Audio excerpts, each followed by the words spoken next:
आता आपल्या आवडत्या मालिकेचे संपूर्ण भाग मालिका प्रसारित झाल्यानंतर लगेचच पाहू शकता फक्त सन नेक्स्टवर. भारतातील प्रेक्षकांसाठी मोफत सेवा. सईंची आई आपल्या घरी येऊन राहू शकतात की नाही हा डिसिजन कम्प्लिटली आईचा असेल. हो, बरोबर बोलतोयस तू देवा. मी भैरवीताईंना हे सगळं सांगायलाच हवं. आपण असं परस्पर सईच्या आईला इथे आणलं तर भैरवीताईंना ते अजिबात आवडणार नाही. पण भैरवीताईंना हे सगळं सांगायचं म्हणजे त्यांचा मूड बघून सांगायला हवं. नाहीतर आपण करायला जायचो एक आणि व्हायचं काहीतरी भलतंच. आय नो म्हणून तिची चिडचिड व्हायच्या आधीच आपण तिला सगळ्या गोष्टींची कल्पना देऊन ठेवू. तिला मिसअंडरस्टँडिंग नको व्हायला की हल्ली आपण या घरात तिला न विचारताच सगळे डिसिजन घेतोय. बरोबर बोलतोस तू. पण जानू तू अजिबात टेन्शन नको घेऊस. मी आहे ना, मी बोलतो आईशी. हो, रिलॅक्स. चल आत्ता. हो आत्ता चल. चल. हो हॅलो, तुम्ही कुठे? चला. कुठे म्हणजे? तुमच्या बरोबर. का असं का विचारताय? आता माझ्या आईला आणण्याबद्दल बोलणार आहे ना तुम्ही भैरवी मॅडम सोबत, मग मी तिथे असणं पण महत्वाचं आहे ना. तुम्हाला विश्वास नाही आहे का माझ्यावर? मी खरंच जाऊन बोलणार आहे आईशी आणि माझ्या बरोबर जानू सुद्धा आहे. तुम्ही नाही सर, असं नाहीये. मला खात्री आहे तुम्ही व्यवस्थित बोलाल. पण आता भैरवी मॅडम सुद्धा काय बोलणार आहेत ना हे मला ऐकायचं आहे. अगं मग आम्ही सांगू ना तुला. हा आई, मला नंतर कळण्यापेक्षा आत्ता समजेल ना. म्हणजे भैरवी मॅडमचा काय डिसिजन हे लगेच कळेल मला. चला. तुम्हाला कळत नाहीये का मी काय सांगतोय ते? आईला ऑलरेडी राग आहे तुमचा. तुम्ही जर परत तिच्या समोर जात तर ती आणखी चिडू शकते. तुम्ही एक मिनिट. सई, मला कळतंय की तू तुझ्या आईला इथे आणायला उत्सुक आहेस. म्हणजे त्यांची काळजी वाटते तुला. मी नक्कीच समजू शकते. तू असं कर, ये इथे बस बाळा, बस इथे. हे बघ, भैरवीताईंना एखादी गोष्ट पटवून देणं ही सोपी गोष्ट नाहीये. पण काही बाबतीत ना त्यांचे विचार अगदी पक्के आहेत ग. त्यांचं मन जर बदलायचं असेल तर आमच्या घरात हे काम एकच माणूस करू शकतो, देवा. देवांशीच त्यांना सगळं नीट समजावून सांगू शकतो. हे बघ, तू राग मानू नकोस. पण आता जर तू आमच्या बरोबर आलीस ना तर त्या आमचंच बोलणं ऐकून घेणार नाही. म्हणजे त्यांचं तुझ्याबद्दलचं मत बदलायला थोडा वेळ लागेल ना. आपण त्यांना थोडासा वेळ द्यायला हवा. पटतंय का तुला माझं म्हणणं? हो. शहाणी मुलगी आहे ग अगदी. हे बघ, तू इथेच थांब. आता मी आणि देवा जातो आणि त्यांना नीट समजावून सांगतो. तुझ्या आईला या घरात घेऊन यायची जबाबदारी माझी.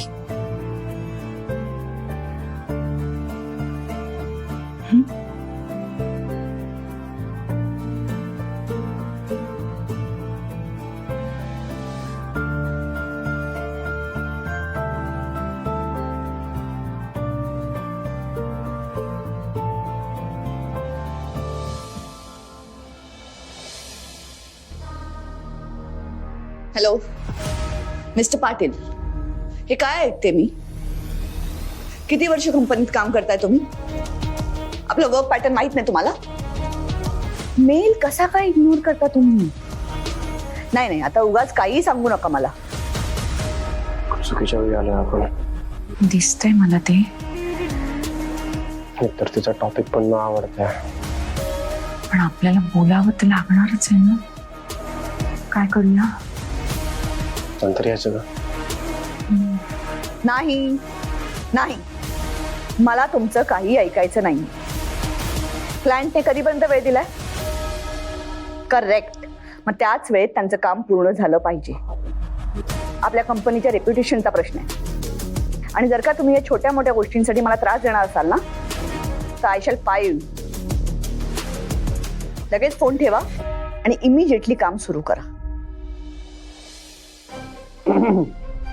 अरे तुम्ही कधी आलात? आताच ऍक्च्युली काय झालं, काही टेन्शन आहे का फोनवर? काही असेल तर मला सांग, मी आता ऑफिसलाच चाललोय, मी बघतो. तू स्ट्रेस नको घेऊ फक्त प्लीज. अरे कंपनीतले छोटे मोठे इश्यूज आहेत, खरं तर त्यामध्ये आपण लक्ष घालायची गरजच नसते. पण हे मिस्टर पाटील आहेत ना, आय टेल यू. बरं ते सगळं जाऊ दे, तुम्ही का आला इथे? Let me guess. आधी बसा बसा. Let me guess. मी ब्रेकफास्ट करायला नाही आले म्हणून आलात का? मी ज्यूस घेतलाय, डोंट वरी. ओके, अजून काही वेगळं बोलायचंय का? हा ऍक्च्युली काय बोल, बहिणीकडे काय बघतोय?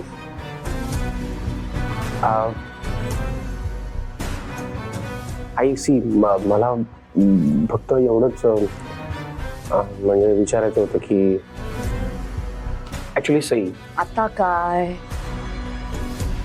ओ गॉड, जेव्हापासून या घरात आली ना काहीतरी गोंधळ घालतेच आहे. आता काय केलंय तिने? नाही काही नाही ताई, तिने काहीच नाही केलेलं. हा, मग काय प्रॉब्लेम? प्रॉब्लेम काहीच नाहीये, म्हणजे असं काहीच प्रॉब्लेम वगैरे झालेला नाहीये. मला तुला फक्त इतकंच विचारायचं होतं की सईंच्या आई आणि त्यांचा भाऊ जर आपल्या इथे घरी राहायला आले तर तुला चालेल का?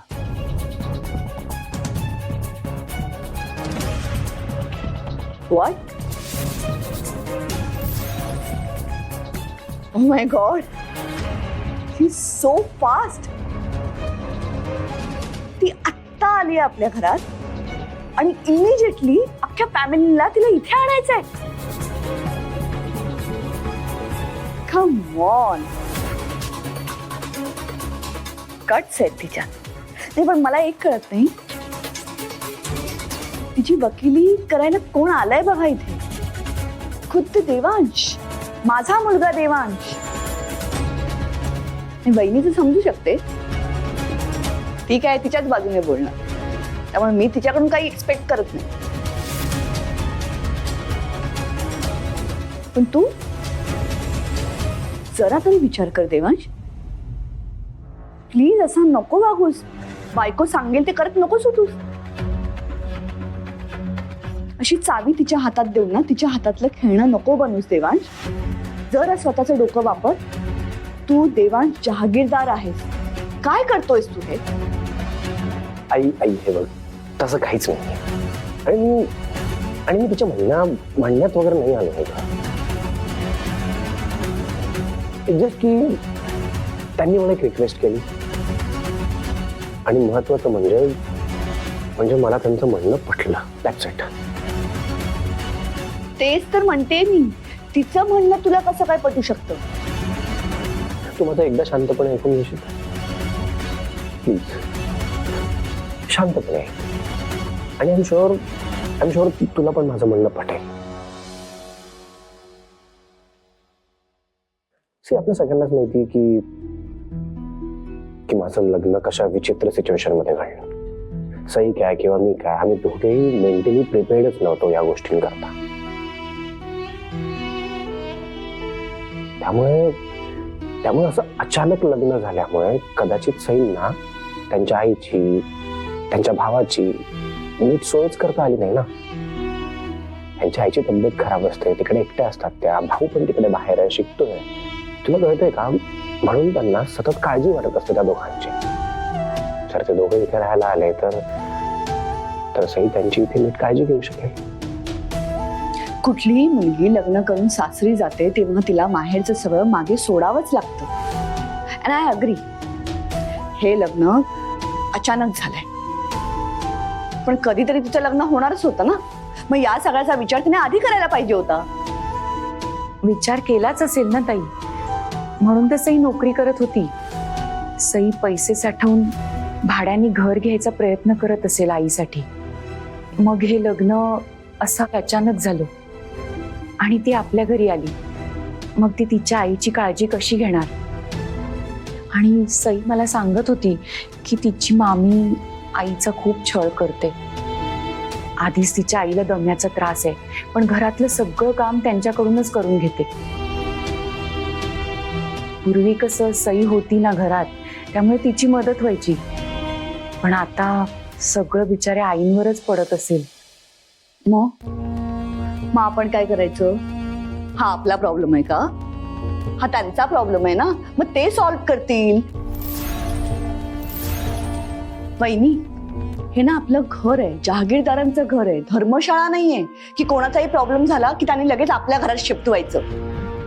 मला कळतच नाही काय चाललंय हे सगळं. आणि वहिनी, तूच म्हणतेस ना, मिडल क्लास लोक ज्या कुठल्या परिस्थितीत असतात खुश राहतात. आणि तसंही मिडल क्लास लोकांना ऍडजस्टमेंट करण्याची सवय असते. तर हिची आई सुद्धा करेल सगळं ऍडजस्ट.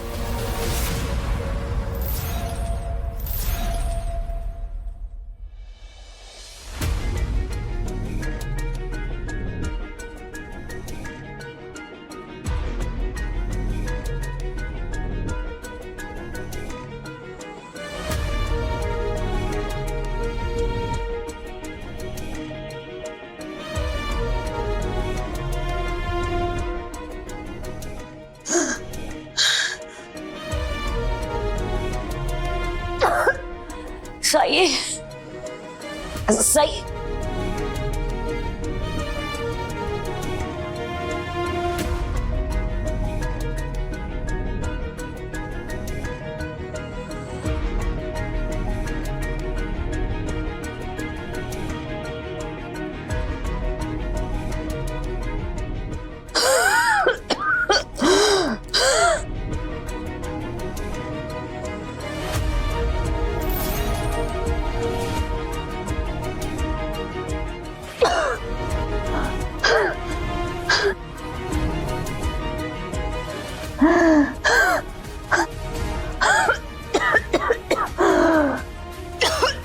ताई, ताई, अगं ताई, अगं काय करतेस तू?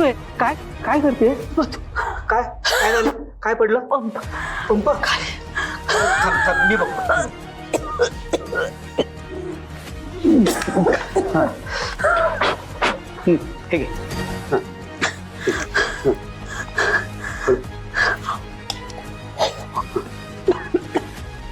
बस तिकडे बस. उठ उठ उठ उठ उठ हळू. इथं काय गरज होती ग? हा, बस इथं. हा. पाणी आणतो, थांब जरा. हा, हे घे पाणी घे. आणि तू औषधं घेतलीस का? घेणारच होते. अरे काय घेणारच होते? नाही, म्हणूनच साई ओरडायची तुला. मी देतो औषध. कुठे आहेत? तिकडच्या कप्प्यात आहेत. थांब, आलो. हा, आलो आलो.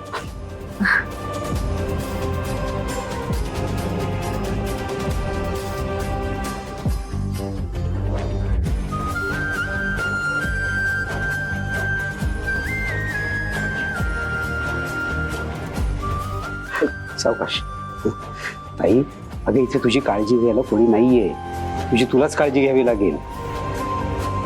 आणि जर का तू काळजी घेतली नाहीस तर सईला तिकडे काळजी लागून राहील. चला, म्हणजे आता कामाला सुट्टी का? आणि मुगाच्या खिचडीचा रत्तीप सुरू पुन्हा एकदा, नाही का? मी काय म्हणते वंच, एक काम करा ना, तुमच्या लेकीला फोन करा आणि सांगा जहागीरदारांकडे 2-4 नोकर आहेत, त्यातला एखादा पाठवून दे म्हणा इकडे काम करायला, नाही का? नाही, मी आहे ना वहिनी, मी करते. काय करते मी? तब्येत आई. बरी आहे माझी. ताई, अगं मी जर का आलो नसतो ना तर काय झालं असतं? पण तू ग, तुला काही दयामाया आहे का नाही? इथं तिला बरं नाहीये, त्रास होतोय, त्याचं काहीच नाही. तुला कामाचं पडलंय. आओ, आता या अशा मोठमोठ्याने श्वास घ्यायला लागल्या की घरातली किती कामं अडतात. तिकडे आतमध्ये ढिगभर भांडी पडली आहेत. तुमची लाडकी भाची ती गेली आता जहागीरदारांकडे, श्रीमंता घरी. ती येऊन घासणार आहे तिकडून? का पॉलिसी विकायचं सोडून तुम्ही घासत बसणार आहात भांडी? हा, काळजी करू नको वहिनी, मी आहे ना, मी करते. अगं ताई अगं, तू जा तुझ्या कामावर. ताई अगं,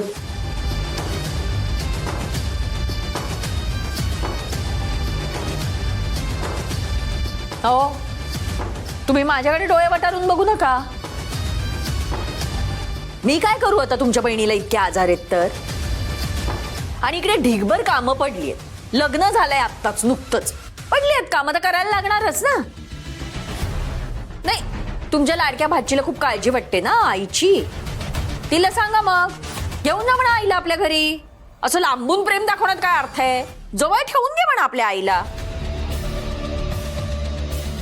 नाही तशी ही खूप घेऊन जाईल म्हणा, पण जहागीरदारानं चाललं पाहिजे ना वंश त्यांच्या घरात राहायला गेलेल्या. सगळेच काय ललिता चोरगे नसतात ना, वर्षानुवर्ष माणसांना आपल्या घरात ठेवून घ्यायला. माझ्यासारखी दिलदार माणसं खूप कमी असतात म्हणावं.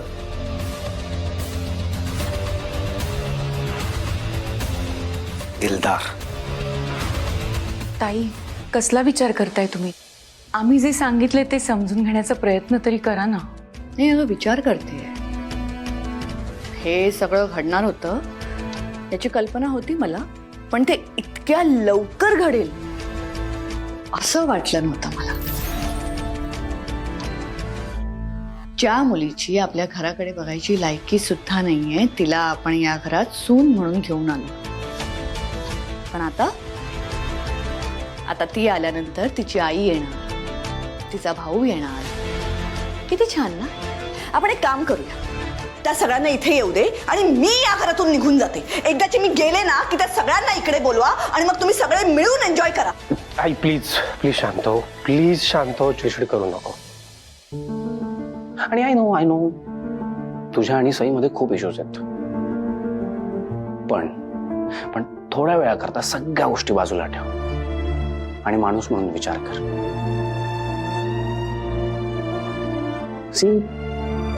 सईंवर सध्या खूप जबाबदाऱ्या आहेत. त्यांना त्यांच्या आईच्या तब्येतीची काळजी आहे. त्यांचा भाऊ तिकडे हॉस्टेलमध्ये एकटा शिकतोय, त्याला पण मदतीची गरज आहे. आणि म्हणून हे सगळं बोलतायत त्या, बाकी काहीच नाही. हो असेल ना, पण ती मदत आपणच करायला हवी असं कुठे लिहून ठेवलंय का?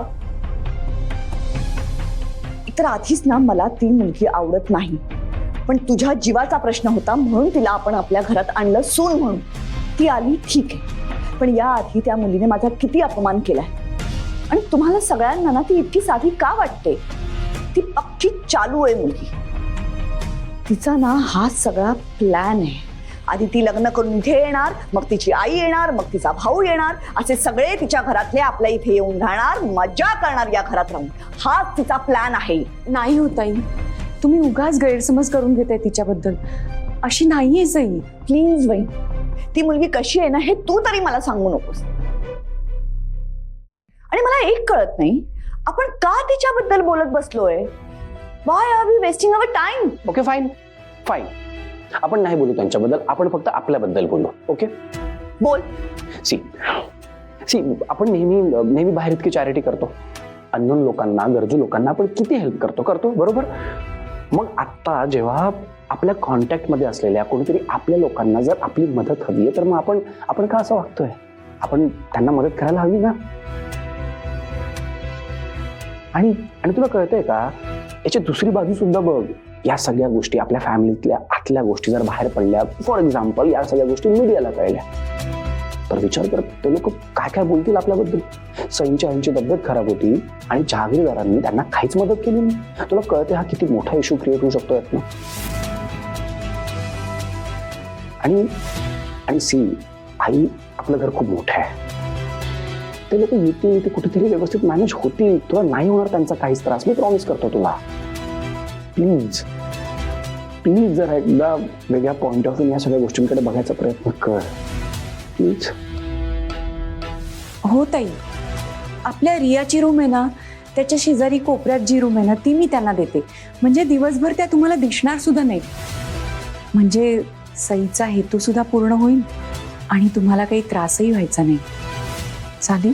ठीक आहे, तुम्ही येतानाच ठरवून आलायत ना की त्या मुलीच्या आईला इथे घरात आणायचंच आहे, मग माझ्याशी काय बोलताय? झालंय तुमचं ठरवून. नाही, आई आम्ही काहीच ठरवलेलं नाहीये. इनफॅक्ट आम्ही तुला विचारायला आलो होतो, तुझी परमिशन घ्यायला आलो होतो, तुला कन्व्हिन्स करायला आलो होतो इथे.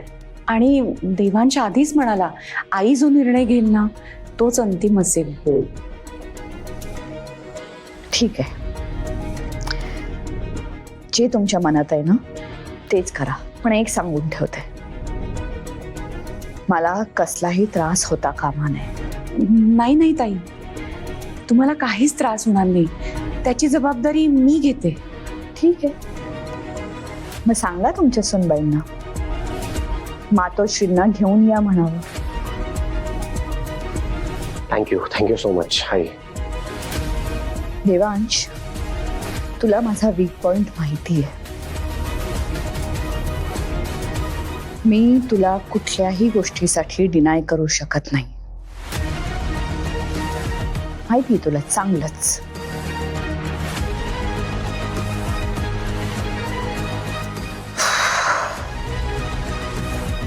मला 1-2 महत्वाचे कॉल करायचे. येते.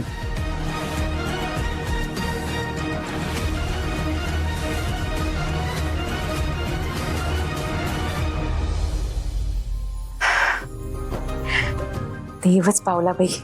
ह्या घरात ताईंना जर कोणी कन्व्हिन्स करू शकत असेल ना तर तो फक्त तूच देवा. सई ऐकून खूप खुश होणार आहे. तिला सांगून येते. तू सांगताना मी निघतो, मला ऑफिसला जायला उशीर होतोय. सावकाश. बाय.